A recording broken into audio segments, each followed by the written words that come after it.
Salam jumpa dan salam sehat pemirsa Tempo. Masuknya gelombang COVID-19 yang ketiga ini telah membuat banyak perusahaan terus menerapkan metode work from home.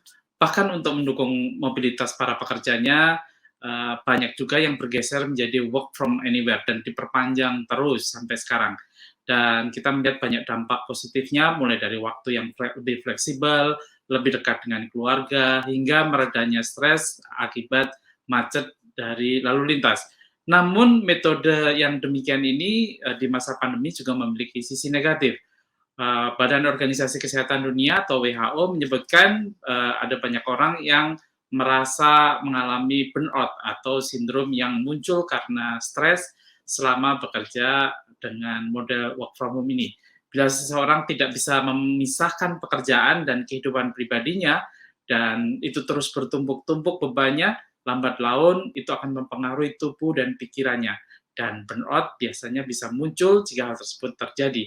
Nah, bagaimana kita mencegah dan mengatasi burnout dan sisi-sisi negatif selama pandemi ini, dan langkah apa saja yang bisa kita tempuh supaya pekerjaan dan kehidupan pribadi berjalan beriringan dengan baik?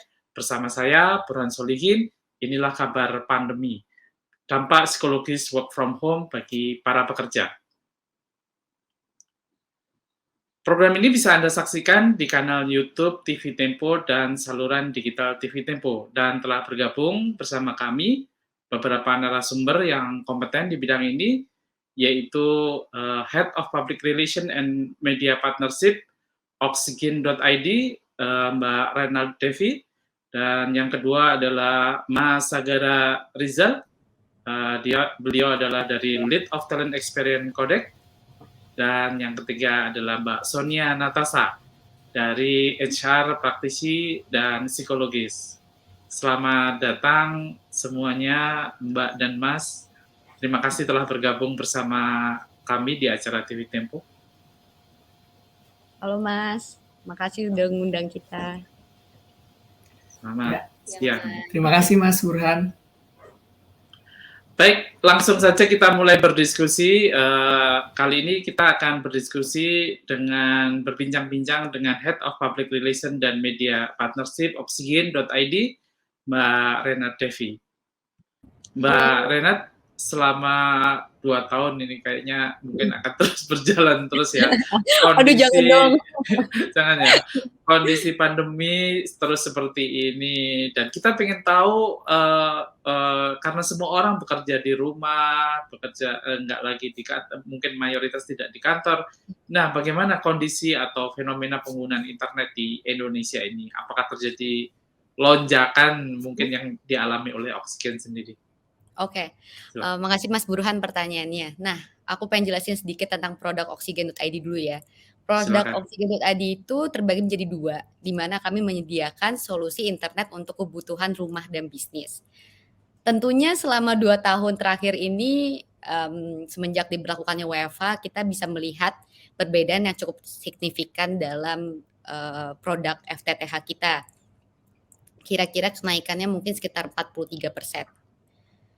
Selain untuk bekerja sebenarnya mungkin juga karena hiburan kita jadi terbatas ya, itu kan juga mempengaruhi peningkatannya juga gitu. Nah, mungkin juga itu salah satu kenapa kita akhirnya jadi melonjak produk kita juga seperti itu. Nah, karena hal ini Oxygen.id menawarkan beberapa produk bundling dan promo seperti bayar 8 bulan gratis 4 bulan untuk pelanggan baru, seperti itu. Oke. Tadi disebutkan bahwa lonjakannya sampai di atas 40% ya, tinggi sekali. Ya, 43% kira-kira. 43% ya. Oxygen.id ini kan sebagai perusahaan provider internet ini. Nah, bagaimana memastikan koneksi internet kan sekarang kayaknya semakin dibutuhkan orang-orang di komplek-komplek perumahan kan. Kalau dulu kan mungkin ada di perkantoran, dan apalagi mungkin anak juga sekolah dari rumah, ibunya juga bekerja dari rumah, kemudian bapaknya juga bekerja dari rumah, nah seperti itu. Nah, bagaimana supaya ini bisa tetap optimal? Sebenarnya sorry Mas Burhan, ini tadi ada agak mix pertanyaannya. Bisa Oke. di ini Mbak, sorry.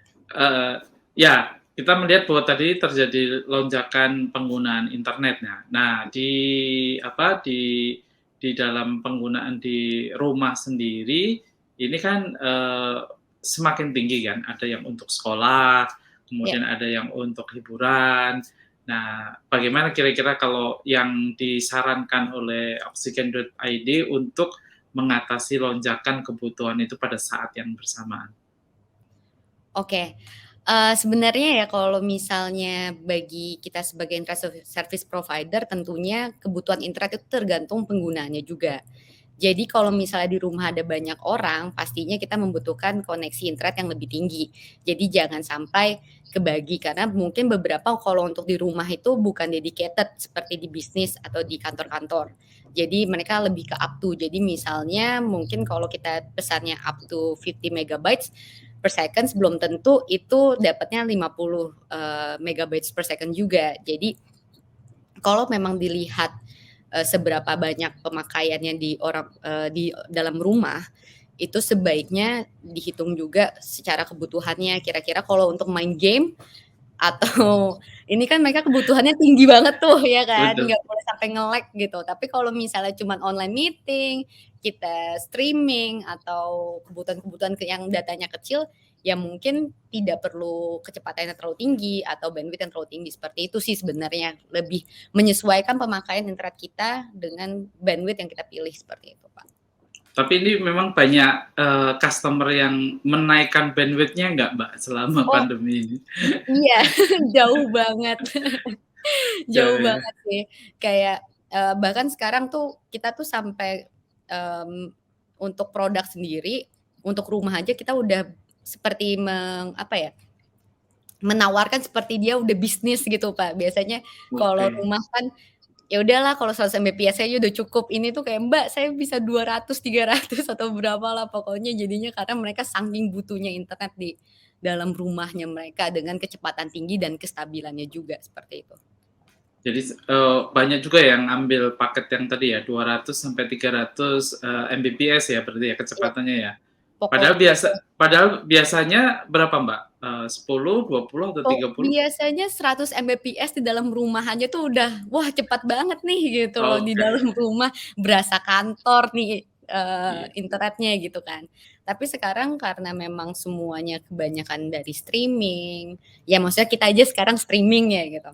betul. Itu kalau koneksinya tidak stabil, ya itu juga bisa mempengaruhi kinerja dan produktivitas kita juga sih, kayak gitu. Oke, terima kasih, Mbak. Saya selanjutnya akan menuju ke Mas Sagara Rizal, Lead of Talent Experience Codec. Ini anak usaha Telkom ya, Mas Sagara ya? Oke, sebenarnya bukan anak perusahaan sih, Mas Burhan, tapi lebih ke, salah satu unitnya di Telkom Indonesia, Oke. gitu. Dengan semakin masifnya penggunaan internet di tanah air nih, nah kira-kira apa yang bisa dilakukan dari sisi HR nih ya, untuk meningkatkan dari sisi kreativitas teman-teman karyawan, para pekerja, dan dengan memanfaatkan yang sekarang semua menggunakan internet untuk work from home atau work from anywhere, Mas? Oke, tentu saja banyak banget hal yang bisa dilakukan ya, Mas Burhan. Sebelum ini pun, kita sudah mulai menerapkan yang namanya, work from anywhere sih sebenarnya. Cuma Mhm, memang secara, kuantitas atau frekuensinya itu nggak sebanyak sekarang gitu. betul. Kita udah pernah nyoba dan kita sudah menggunakan beberapa, aplikasi atau web yang mendukung, kinerja kita. Misalnya seperti, penggunaan Trello, penggunaan Slack, kemudian penggunaan, eee spreadsheet dan lain sebagainya itu sudah kita gunakan dan memang yang baru kita, lakukan sekarang ini adalah paling seperti Zoom dan, Google Meet gitu ya, aplikasi untuk, melakukan conference gitu. Nah, terus juga kita mengembangkan yang namanya, karena biasanya suka jenuh gitu kerja gitu ya, biasanya suka ada acara-acara internal yang bersifat online. Sekarang kita juga sudah ada, apa ya, untuk mendukung produktivitas, dari pekerjanya itu sendiri, kita biasanya mengadakan, internal event seperti game online gitu ya, seperti e-sport, terus kemudian juga kita ada acara-acara internal yang bersifat online gitu. Jadi semua itu bisa menangani dan meningkatkan productivity dari pekerjaannya itu sendiri. Gitu sih. Oke. Nah, tadi kan disampaikan bahwa salah satu terobosan yang baru lah ya, terobosan yang baru untuk mengantisipasi banyaknya timbunan beban pekerjaan di era work from anywhere ini adalah dengan membuat event-event ya, Mas ya.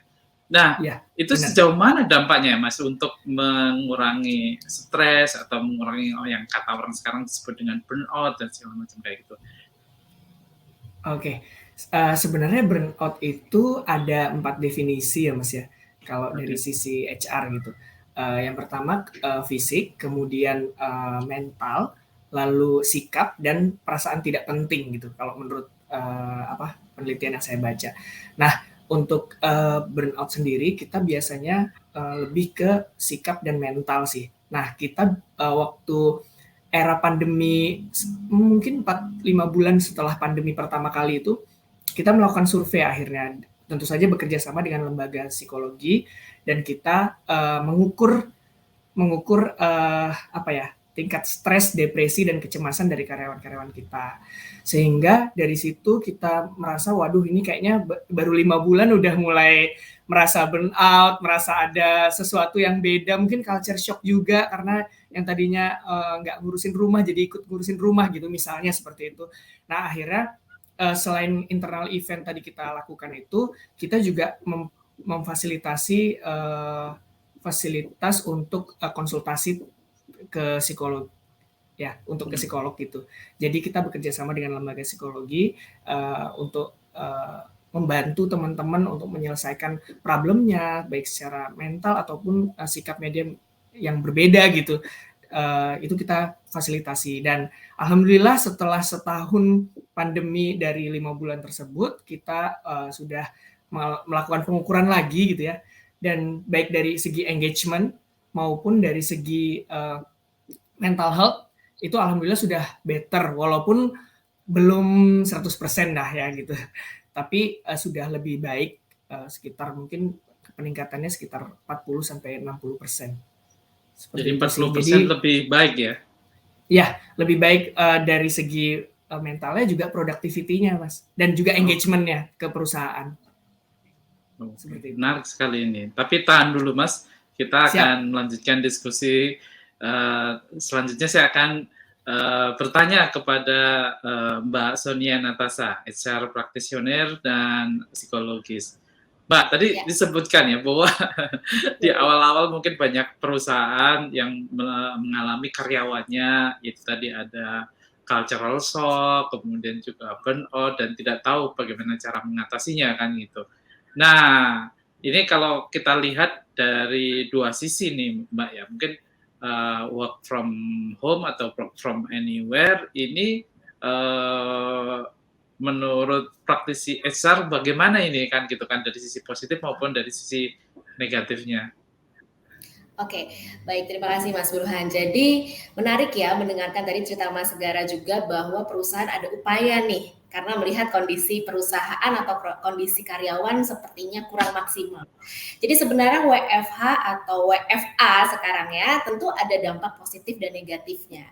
Nah, dampak positifnya dari WFA itu jelas secara waktu lebih fleksibel, jadi tidak terburu-buru gitu ya, mengurangi kemacetan, misalkan menghadapi kemacetan, lalu juga kita bisa dekat dengan keluarga dan terutama biasanya kaum wanita ya yang juga sekalian punya anak tapi bisa bekerja. Nah, kemudian kenapa pada akhirnya ada dampak negatifnya juga? Karena kembali lagi WFA yang terjadi, WFA yang terjadi itu sifatnya mendadak gitu ya, sifatnya bukan sesuatu yang sudah direncanakan, dalam artian perusahaan bukan yang jenis perusahaan di Indonesia kebanyakan memang menetapkan ya kerja di kantor gitu kan, bukan yang bisa dari mana saja. Tetapi ketika kondisi memaksa kita untuk mau nggak mau gitu, nggak ada pilihan lain, kita harus WFH. Sehingga muncul berbagai kondisi nih, mulai ada dampak negatifnya. Dampak negatifnya apa? Tentu berkaitan dengan pekerjaan. Biasanya misalkan kurangnya komunikasi, kurangnya koordinasi juga. Lalu kemudian pembagian tugas, manajemen waktunya, prioritas kerjanya tidak termaintain. Karena kan hanya sistemnya, oke kita kerja di rumah ya, tapi yang lain kan belum ngikutin Mas, aturannya belum ada disusun gitu ya, kebijakannya belum ada, belum lagi sistem yang mendukung misalkan. Lalu prosesnya gimana nih kalau kita mau kerja dari rumah? Sehingga hal inilah yang membuat mulai muncul tuh tadi stres gitu ya, pembagian waktu antara pekerjaan rumah dengan pekerjaan kantor, kemudian belum lagi ketika misalkan kita, kalau saya melihatnya dari berbagai jenis tipe karyawannya, misalkan karyawannya modelnya fresh graduate atau misalkan karyawan baru, itu hal yang benar-benar membingungkan, aduh harus WFH. Misalkan tinggalnya sendiri, koneksi internet gitu kan, kemudian mau diskusi, belum paham pekerjaan, tiba-tiba harus WFH. Sehingga memunculkan tadi stres, memunculkan merasa pekerjaannya banyak banget nih gitu kan, lalu tidak memahami apa yang harus dikerjakan, merasa sendiri gitu kan, kok kayaknya nggak ada yang bantuin saya gitu. Nah, untuk yang misalkan karyawan yang sudah memiliki pasangan, bahkan yang sudah memiliki anak, ini menjadi stres sendiri lagi. Karena harus membagi kan sebenarnya. Kecenderungannya kan gini ya Mas Burhan, ketika orang tuanya kerja di rumah, terus anak-anaknya lihat mikir, oh papa mama libur nih, gitu. Padahal kerja gitu kan. Akhirnya tidak ada manage waktu. Kapan harus kerjain kerjaan rumah, kapan harus mengerjakan pekerjaan kantor. Jadi seolah-olah waktunya jadi over, flexibility-nya tuh terlalu over gitu loh. Bahkan di waktu keluar jam kerja pun kita bisa kerja sampai malam.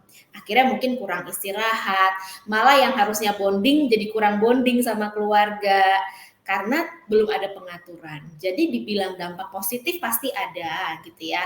Fleksibel, lebih kreatif juga, dan lebih, kalau saya melihatnya daya kita untuk ini kita harus kerja apapun kondisinya, tapi harus bekerja. Jadi ada daya untuk berusaha menyelesaikan masalah gitu loh, berusaha menyelesaikan tantangan. Tapi dampak negatifnya itu sebenarnya lebih kepada fisik dan juga mental. Ya, aturan waktu, komunikasi misalkan dengan anggota keluarga yang menjadi tidak matang karena persiapan WFH-nya juga tidak matang gitu. Jadi kalau dalam hal ini memang betul perlu ada kerjasama dari perusahaan dan karyawan sehingga matching. Oke, maunya gimana nih sistemnya, maunya seperti apa alurnya kalau harus WFH atau WFA gitu. Jadi seperti itu dampaknya, sehingga tadi Mas tidak memunculkan sampai burnout. Karena kalau sampai burnout kan prosesnya lebih panjang lagi ya untuk memulihkan kondisi karyawan. Seperti itu ya Mas gambarannya kurang lebih. Nah, ini kan sekarang sudah berjalan selama lebih dari 2 tahun ya. Tetapi kita juga masih banyak melihat mungkin ya teman-teman yang ya itu tadi mengalami burnout ini. Apa yang terjadi? Apa mereka tidak bisa melakukan persiapan, atau bagaimana mungkin tip yang harus disarankan oleh Mbak Sonia? Oke. Jadi sebenarnya kalau berkaitan dengan burnout itu perlu ada koordinasi dua pihak ya, dari perusahaan dan juga dari karyawan itu sendiri. Tentu kan perusahaan bisa melihat kok kayaknya karyawan saya produktivitasnya menurun, motivasinya menurun, sehingga perlu dicari tahu apa yang menyebabkan.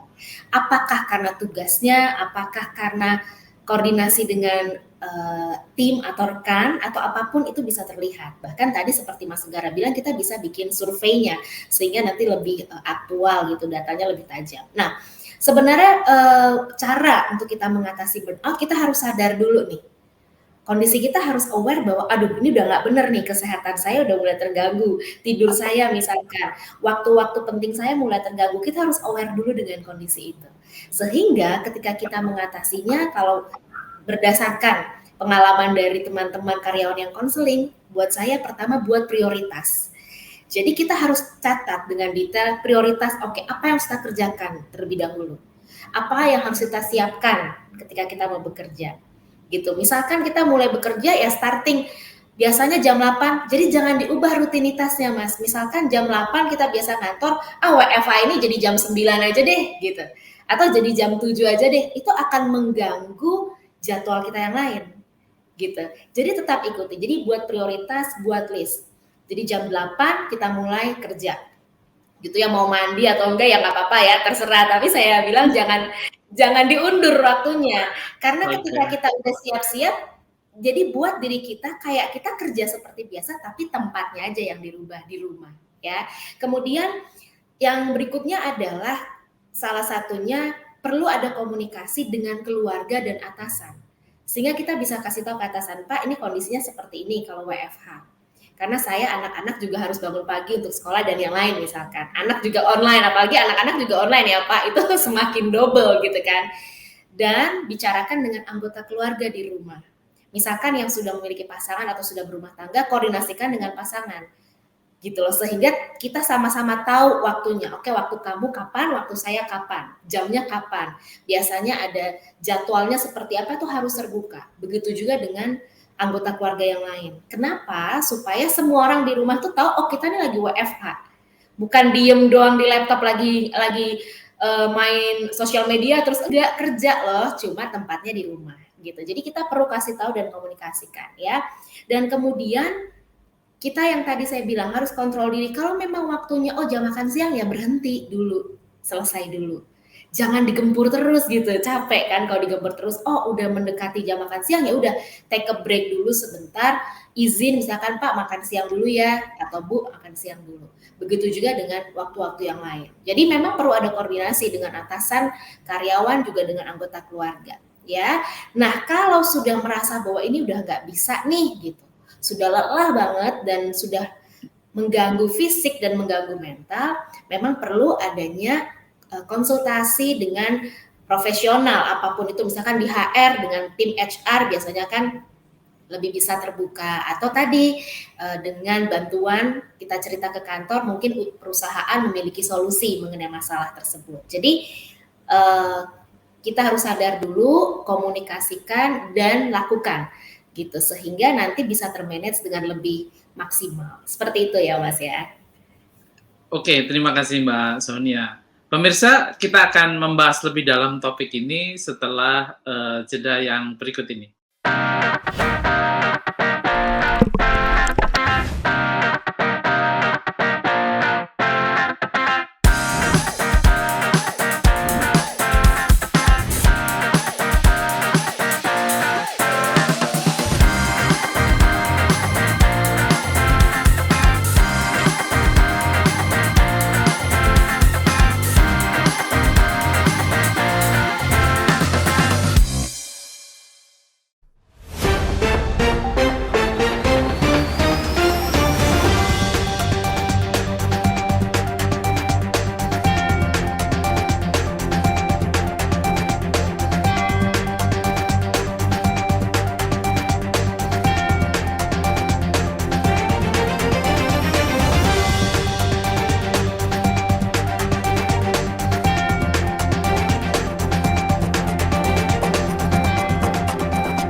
Masih bersama saya, Burhan Solihin, dalam Kabar Pandemi, Dampak Psikologis WFH bagi Para Pekerja. Program ini bisa Anda saksikan di kanal YouTube TV Tempo dan saluran digital TV Tempo. Baik, langsung saja kita lanjutkan diskusi tentang dampak work from home atau work from anywhere bagi para pekerja. Kami kembali akan bertanya kepada Mbak Renat, Public Relation dan Media Partners Oksigen. Mbak, Oksigen ini kan menjadi salah satu penyedia layanan internet yang cukup besar lah di Indonesia. Kira-kira langkah apa lagi yang dilakukan untuk menyediakan jangkauan internet di tempat-tempat yang mungkin sekarang belum terjangkau lah, kan ada banyak mungkin karyawan yang mengeluh, waduh koneksi pakai handphone ini bisa boros atau sinyalnya dut-dutan atau segala macam. Silakan Mbak. Oke, tentunya selain terus meningkatkan kualitas jaringan, kita sebagai internet service provider terus ingin menambah dan memperluas jaringan kita ya. Apalagi melihat populasi di Indonesia yang banyak sekali ini, sangat disayangkan sekali kalau kita tidak melihat itu sebagai peluang ekspansi jaringan.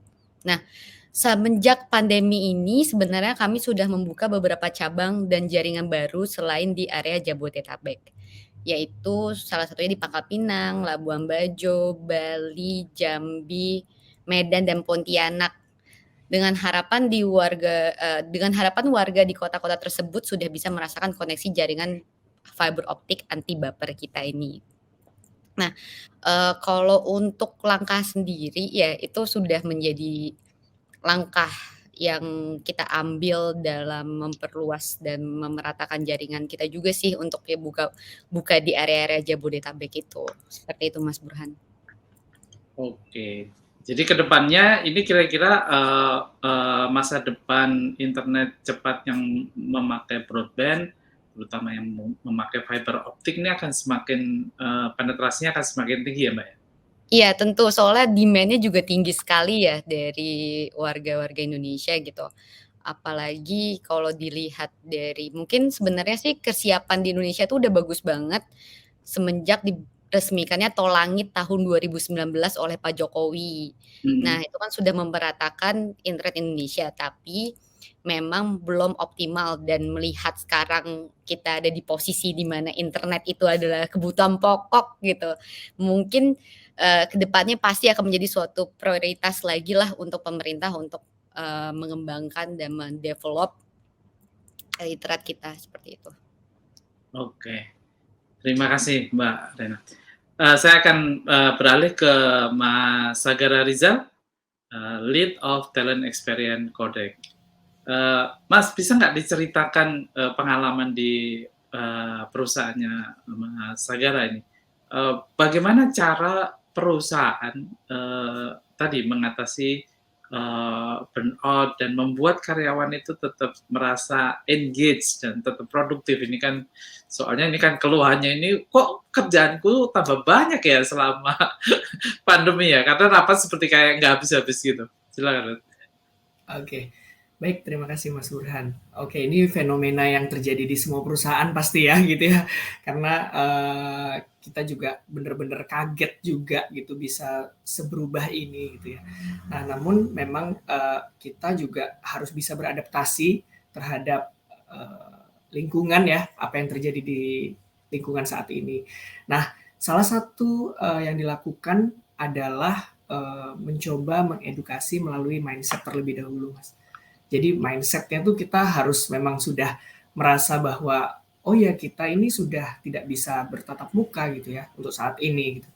Nah, mindset itu yang kita latih dengan tools, dengan berbagai gamification ataupun misalnya berbagai webinar gitu ya, edukasi-edukasi itu. Nah, itu yang pertama kita mencoba bagaimana untuk membuat mindset itu. Nah, muncullah setelah mindset itu ada yang namanya burnout tadi. Nah, burnout tadi itu kita biasanya mengatasinya adalah dengan melakukan HR tentu saja memfasilitasi apa yang dikeluhkan oleh karyawan. Kita buka sekarang kalau di Telkom sekarang ada namanya dari dulu sih ya, tapi mulai muncul kembali yang namanya curhat yuk. Kita pun juga di internal unit ada formulir keluh kesah. Jadi kita memberikan karyawan untuk mengungkapkan apa perasaannya melalui formulir atau melalui forum curhat yuk tadi. Nah, terus kemudian kita melakukan yang namanya follow up juga ya. Jadi semua isu kita follow up. Ya, bahkan sekarang di unit saya itu 2 hari kerja harus selesai. Ya, 2 hari kerja harus selesai isu-isu yang berkaitan dengan people atau karyawan.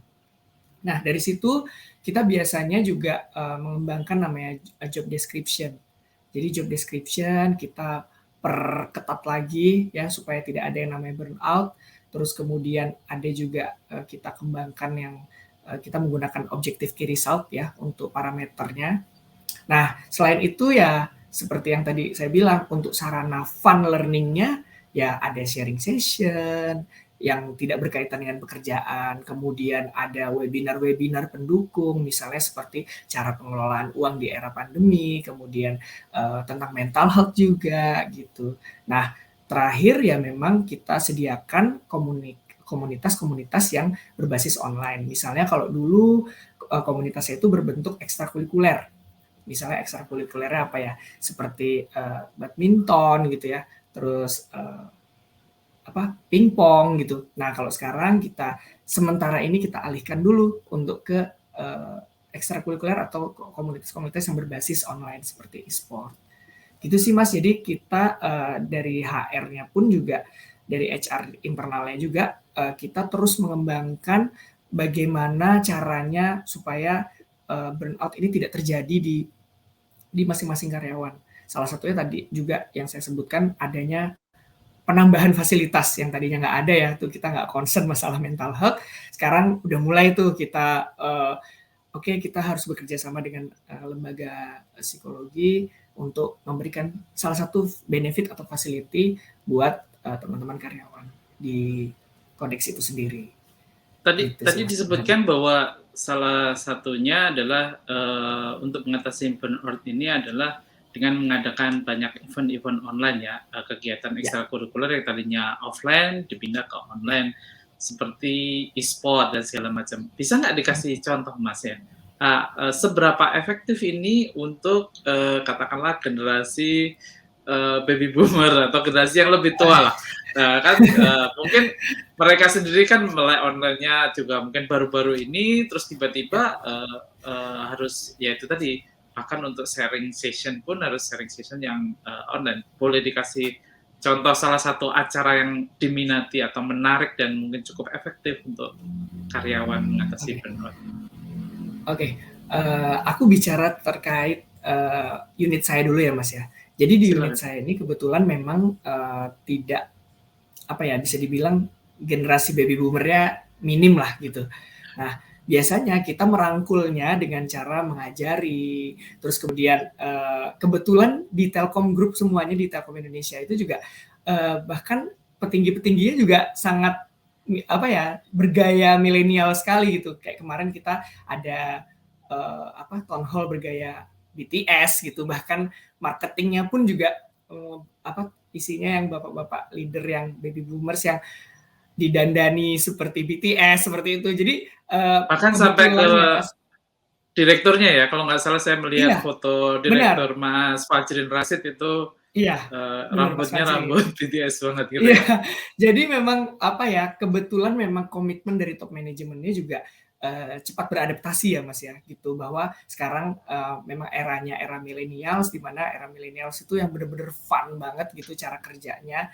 Jadi itu sih, misalnya kalau ada game-game yang mudah untuk diikuti, biasanya kita sedikit mencolek gitu ya, ikut ini dong Mas gitu, ikut ini dong Mas gitu. Jadi kita ajari juga cara permainannya gitu kan, memang ada beberapa permainan yang tidak sesulit itu gitu.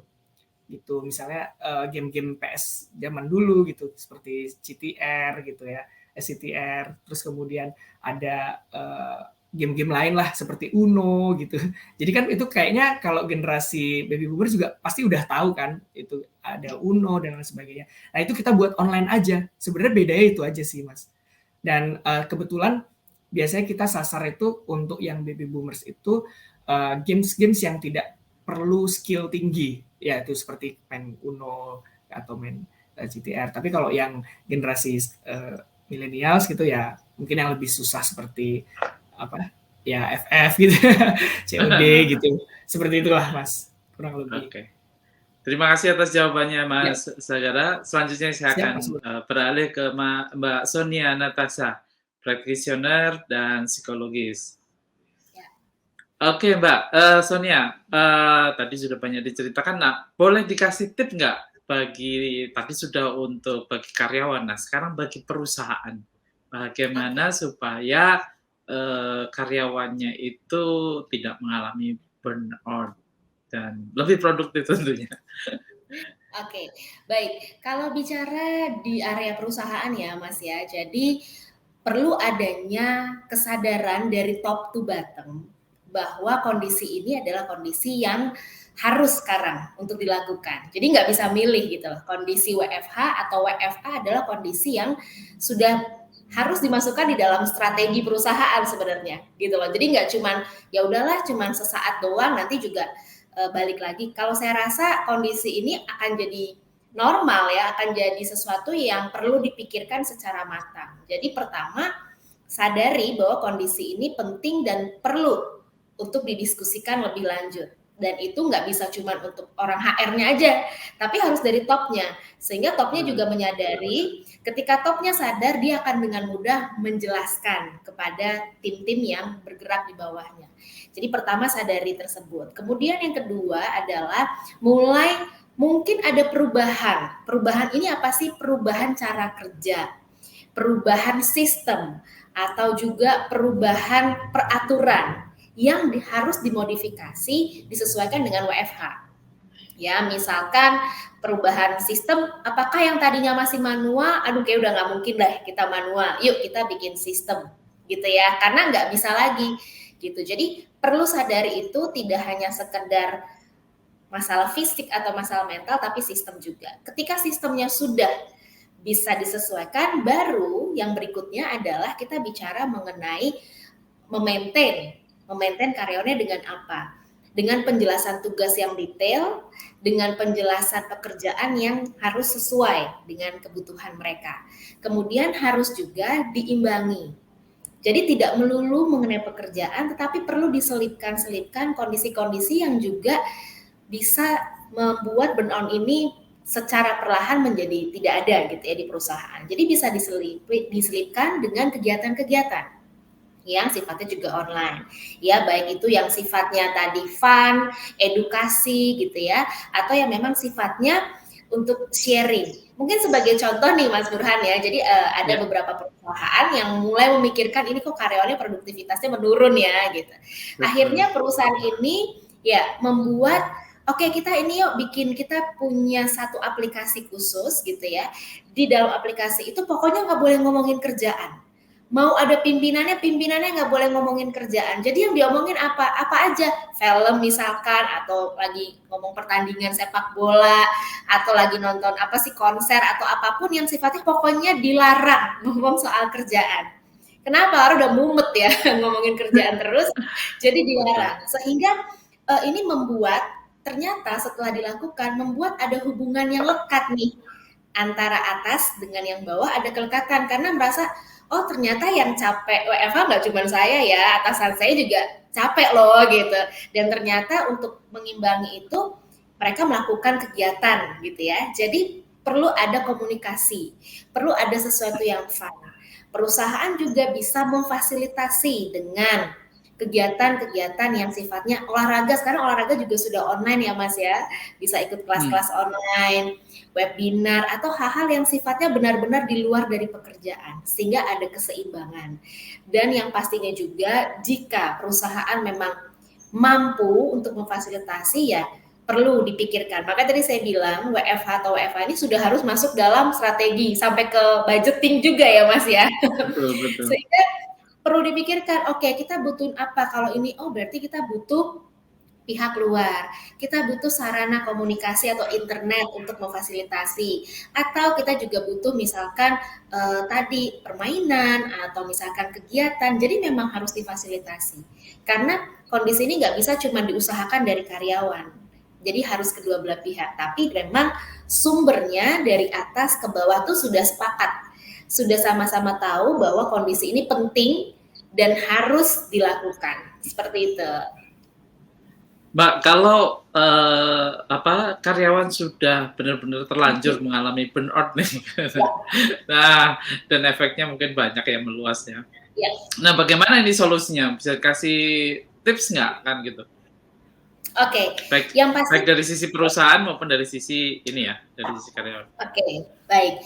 Solusinya yang pertama dari sisi perusahaan dulu ya Mas ya, dari sisi perusahaan tentu kita ajak komunikasi dulu. Karena kan perusahaan yang paling lihat ya, oh kok ada yang berbeda nih, gitu, semangatnya berbeda, kok kayak males-malesan. Karena burnout itu tidak memiliki daya, merasa lelah. Jadi burnout itu kelelahan yang super duper gitu ya, yang sangat exhausted.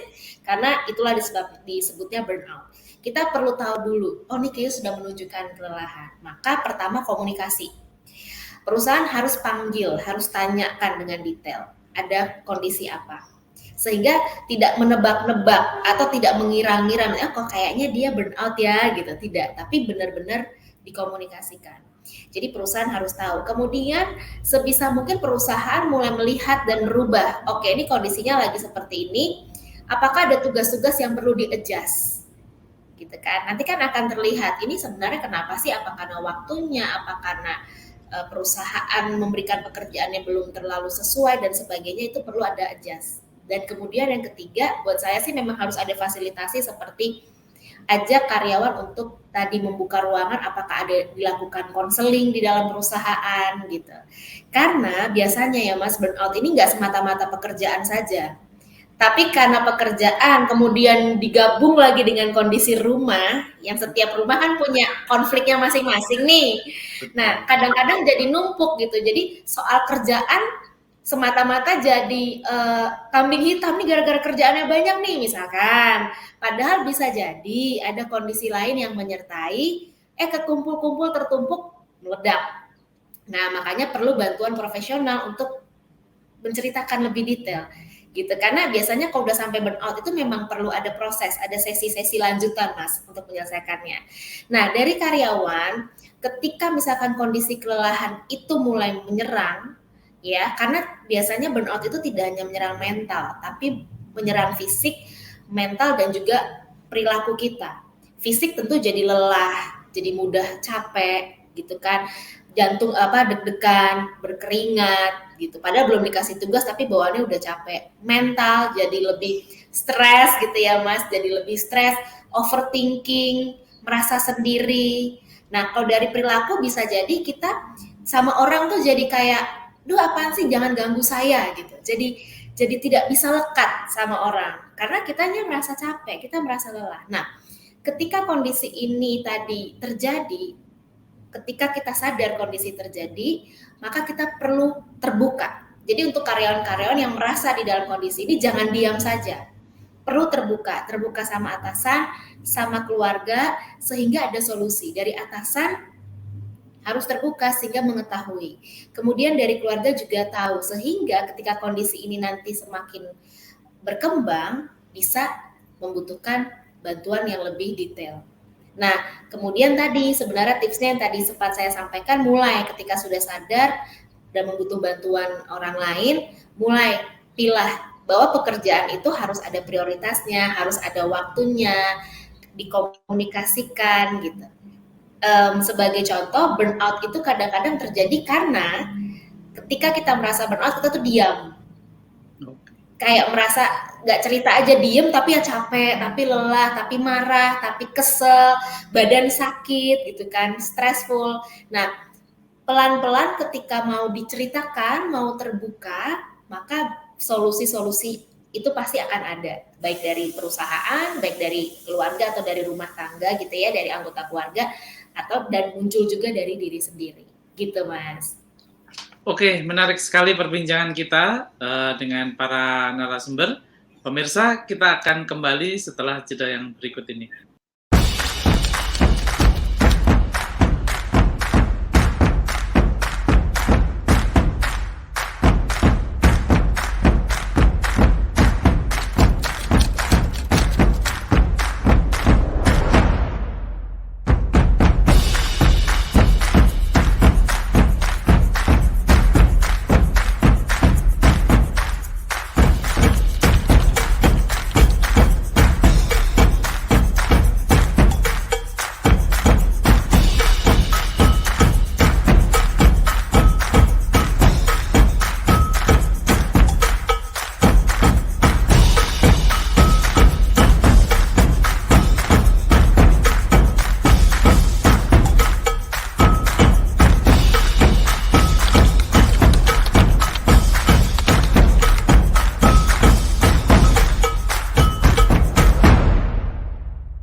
Masih bersama saya Burhan Solihin. Inilah kabar pandemi, menjaga kondisi tubuh tetap sehat di masa pandemi ini. Dan kita berharap, tadi kita sudah banyak diskusi tentang soal burnout dan tentang bagaimana cara mengatasinya dari sisi perusahaan maupun dari sisi karyawan. Nah, program ini juga Anda bisa saksikan di kanal YouTube TV Tempo dan saluran digital TV Tempo. Dan tadi sudah dijelaskan, dan sebagai penutup dari diskusi ini, saya akan meminta masing-masing dari narasumber untuk memberikan closing statement. Dimulai dari Mbak Renat, silakan.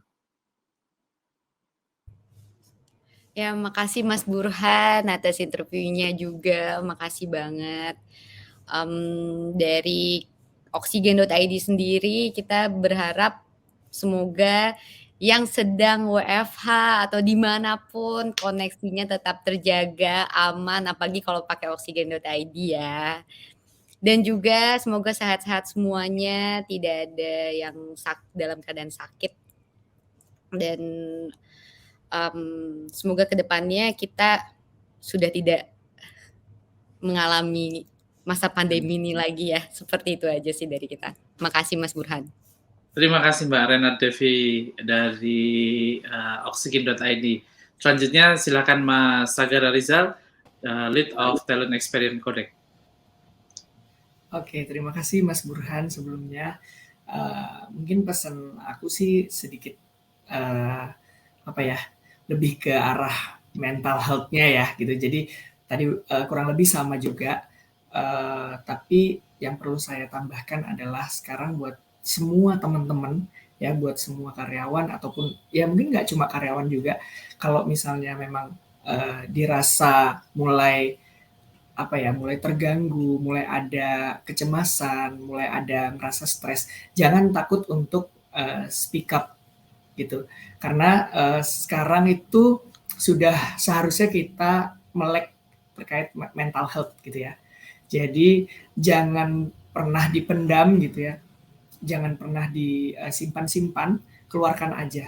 Karena bisa jadi solusi nggak datang dari diri kita sendiri aja gitu, tapi ada sudut pandang lain yang bisa membantu pemulihan dari kondisi mental health itu sendiri. Baik itu terkait pekerjaan ataupun terkait hal-hal yang bersifat pribadi. Jadi buat teman-teman semoga sehatnya tidak hanya fisik sekarang ya, walaupun COVID ini juga masih cukup banyak gitu ya. Tidak hanya sehat fisik tapi juga sehat mental supaya kita bisa hidup dengan damai dan bahagia. Itu aja. Terima kasih Mas Burhan. Mohon maaf bila ada salah kata. Terima kasih Mas Sagara. Dan selanjutnya dari Mbak Sonia Natasa, HR Practitioner dan Psikologis. Oke. Sebenarnya concern-nya sama ya, karena Mas Sagara kan juga sama-sama di HR, pasti tahu ya kondisi mengenai human. Jadi sebenarnya kalau dari saya, kesehatan mental itu adalah tanggung jawab bersama gitu. Bahwa ketika kita dimanapun perannya, mau kita di rumah atau kita di kantor, kan kita menjalani peran masing-masing. Nah, dalam menjalankan peran ini tentu kita butuh sehat gitu ya, butuh sehat fisik, butuh sehat mental. Dan kenapa saya bilang tanggung jawab bersama? Jadi kalau dalam kaitannya dengan pekerjaan, terutama dalam kaitannya dengan perusahaan, ini bukan hanya tanggung jawab perusahaan saja, tapi tanggung jawab semua pihak, baik dari perusahaan, dari karyawannya, harus saling bekerja sama. Dan kesehatan mental itu harapan saya di dalam dunia industri, perusahaan, organisasi, itu sudah menjadi top of mind ya, sudah menjadi top of mind untuk dipikirkan lebih dalam. Jadi bukan sekedar bagaimana seseorang dapat mencapai target pekerjaan, tetapi bagaimana mencapainya itu pun harus didukung dengan kesehatan mental yang baik gitu. Jadi perlu ada kerjasama top to bottom, sehingga karena kesehatan mental yang baik itu sangat berpengaruh di dalam bekerja, di dalam kehidupan berumah tangga, berkeluarga, dan kehidupan sosial di luar. Jadi itu saja dari saya, mudah-mudahan kita semua sehat fisik, sehat mental, sehingga kita bisa beraktivitas dengan baik. Terima kasih banyak Mas Burhan dan teman-teman semua. Terima kasih kepada seluruh narasumber yang sudah sharing-sharing dan berbagi tips dan pengalaman selama pandemi ini. Dan terima kasih juga kepada seluruh pemirsa yang sudah bergabung. Mudah-mudahan diskusi tadi membuat kita menjadi lebih melek bahwa bukan cuma kesehatan fisik yang perlu kita jaga, tapi juga kesehatan mental. Sampai di sini kami menemani Anda. Akhir kata saya Burhan Solihin beserta seluruh kerabat kru yang bertugas, pamit mundur dan sampai jumpa. Terima kasih.